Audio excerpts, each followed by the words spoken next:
Here's the scenario. You've been injured in a serious accident. The doctor says your recovery could take months, maybe even years, yet your insurance company is denying your claim every step of the way. If something like this happens to you, call me, Brian Goldfinger of Goldfinger Personal Injury Law. We have offices in Toronto, London, Peterborough, and now Kitchener-Waterloo. Visit goldfingerlaw.com and get us working for you. Get Goldfinger today. You know what I want?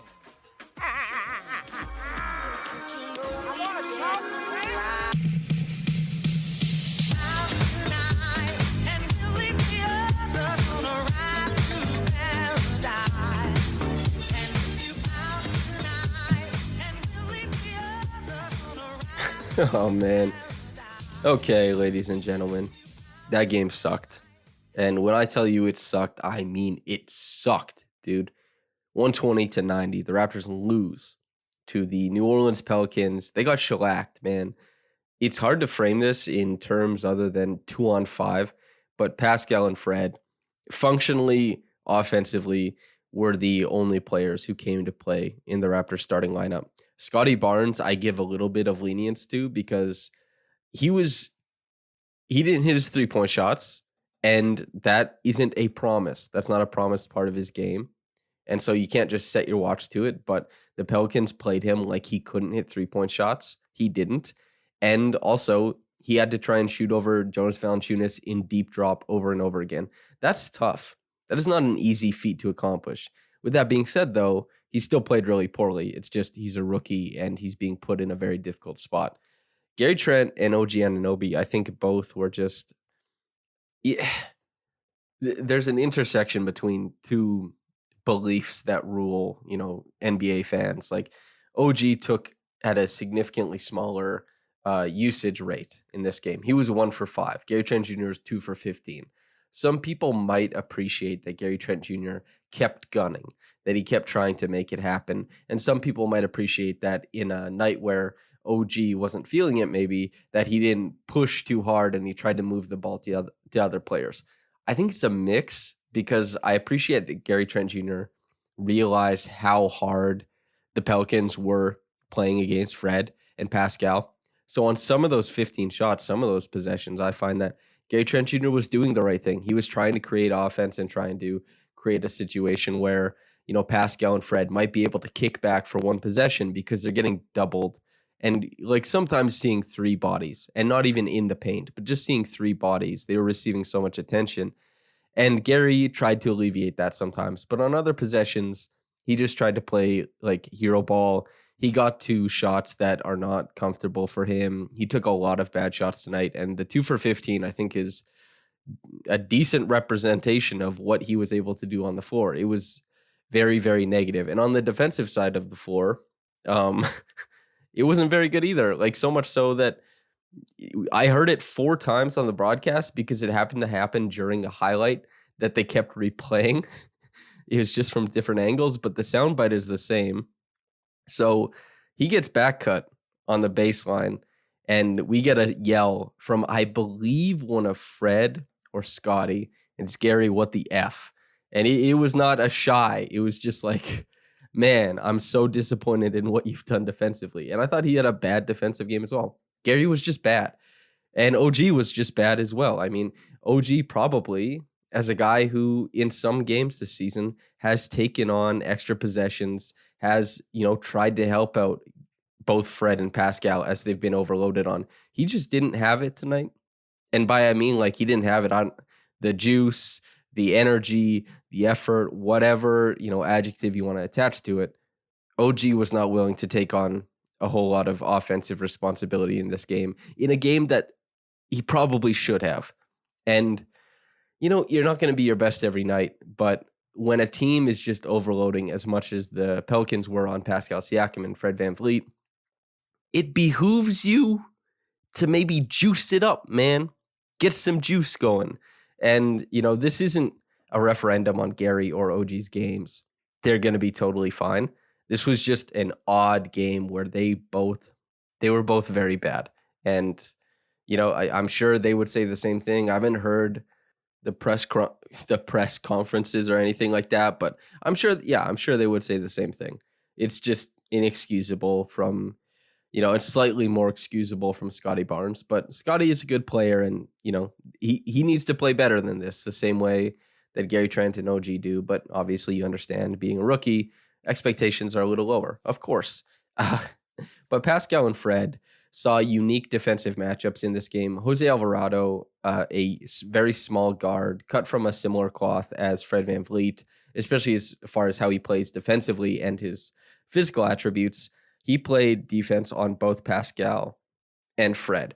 Now, the fact that he could play defense on Pascal is a significant indictment on what the rest of the team was doing on those possessions, because Pascal could get downhill against Alvarado. That much is crystal clear. Alvarado is going to attack the dribble. He's going to force Siakam to make a move, because if Siakam has a live dribble, Alvarado's going to hunt it down. Alvarado doesn't care if Pascal turns the corner, because there's going to be 4 other defenders waiting for Pascal. He has to pass out. He has to do something. And, when he passes out this whole game, guys aren't making shots. When he takes it in, he's not getting calls. I mean, he literally got, hooked in the eye by Herb Jones earlier on after Ingram already fouled him. He went to the ground and immediately ran to the locker room, and the replay showed he got hooked in the eye. He comes back in. His eye is super, super bloodshot. Obviously, because, he got the hand of the eye.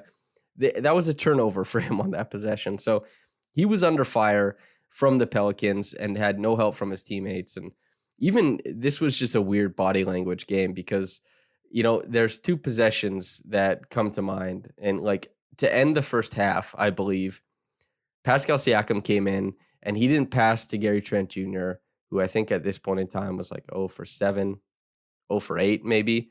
And anyway, he didn't pass Gary Trent Jr. He ended up shooting a fadeaway, and Gary Trent started walking off the court before the shot even fell. And the shot went in, and Gary celebrated, but he literally put his head down and started walking off the court. And it's like, has Pascal not earned the goodwill that he can take that shot if he wants? I mean, he's been shooting. Pascal has just been one of the league's best players for a month now.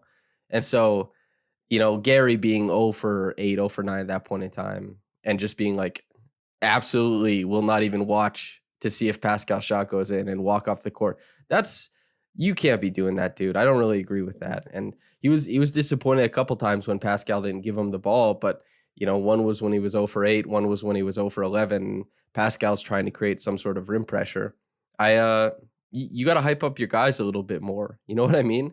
But anyway, I thought that was not super great. And yeah, in games like this, guys will get on each other for sure.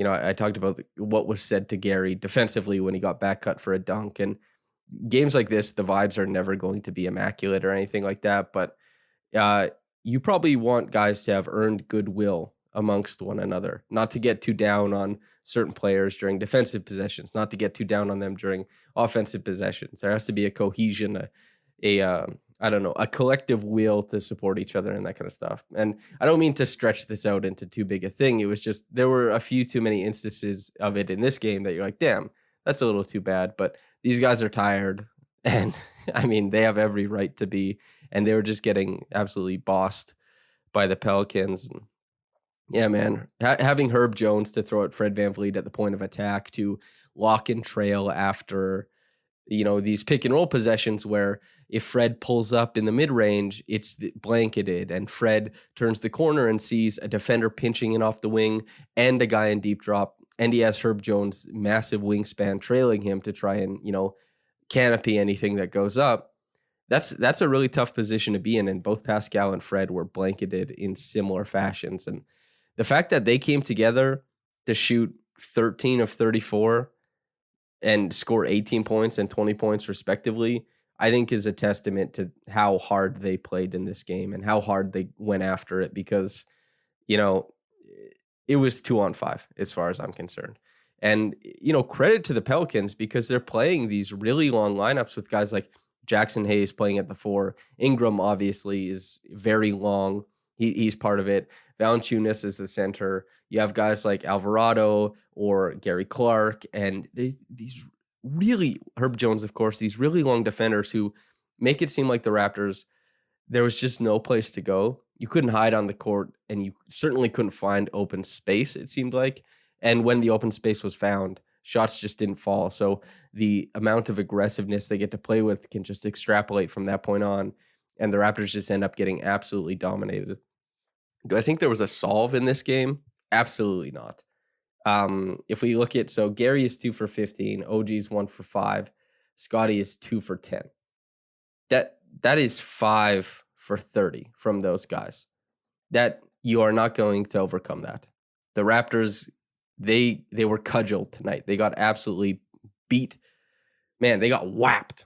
And yeah, it looked so bad while it was happening. They probably don't want to even remember it. I don't know if the coaching staff is going to make a big film session out of this or if they just try and, move on from this, whatever it looks like. I don't know. The one, I guess, yeah, a bright spot, Thaddeus Young. That looked pretty good. It wasn't like this immensely positive game, but 3 offensive rebounds. The Raptors are trying to get offensive rebounds. They're trying to make that, not trying to. That is a big part of their offensive game plan, is to get extra possessions. He fits that already, so that's good. He made clever passes. He had a couple nice flip shots. He was able to make things work in an offensive environment that was not friendly to him, because he's going to be at his best, more than likely, when guys like Gary and OG are hitting 3-point shots, especially, when he can work with one of Fred or Gary in handoffs and it can actually be meaningful because there's a jumper coming on the end of it. And so I think a couple times he made things not out of nothing, but he was turning slight advantage into bigger advantage, and he was helping the Raptors get better looks, and then he was helping them get extra looks. So I was pretty happy with it. And then Chris Boucher also deserves, I think, quite a bit of love. Well, Chris Boucher and Khem Birch, because Khem Birch, I thought, had a really, really strong first half. He looked pretty good defensively. And as far as, once again, grabbing extra rebounds on the offensive end, I think he made good decisions passing out to guys who are relocating. Shots just didn't go down. But if Khem Birch can package together the 17 minutes he played tonight in every other game, I think that the Raptors are going to be very, very happy. The only difficult thing is that Boucher plays 23, Birch plays 17, Precious plays 15, Thad plays 12. That's so much big, man. And on a team that went 8 for 34 from downtown, on a team that only had 8 assists all night, that just, that's nasty business. It was some ugly, ugly basketball. And you know what? It's actually probably correct, because those are the 4 best guys off the bench. Oh, my Lord. This is the team. This is the team they have right now, is that they have genuinely put themselves in a position where Boucher, Birch, Achua, and Thad are the 4 best players off the bench. Those are bigs. What the hell is going on here, man? That's such a tough spot to put these players in. It's like, there's this platonic ideal of like, just go out there and play basketball. Some of you will ball handle a little bit extra. Some of you will, shoot a little more. You'll figure it out. And it's like, yeah, but this is the NBA. Skills have to be developed over a very long time to reach the point where they can actually be functional or serve utility at the NBA level. And these are bigs, dude. You are asking a lot of one of Pascal or Fred to turn 4 bench bigs into a viable lineup. And even if they're sprinkled in, it's just like, damn, that's tough. And I don't even blame Nurse for playing them, because those are the 4 best players off the bench. Ugh. Yeah, man.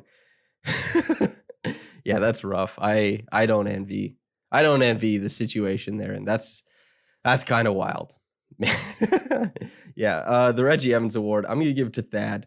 I liked his stint, as rough as it was for him to fit in that context. I thought it was, I thought he played well given the situation, and he hustled, he was doing his thing. So yeah, Thaddeus Young, Reggie Evans Award. We're gonna run it like that. Okay, top quick action comment is from DS. Quote: number 1, shooter off the bench. 2, big center. 3, veteran backup point guard. Rinse, repeat. End quote.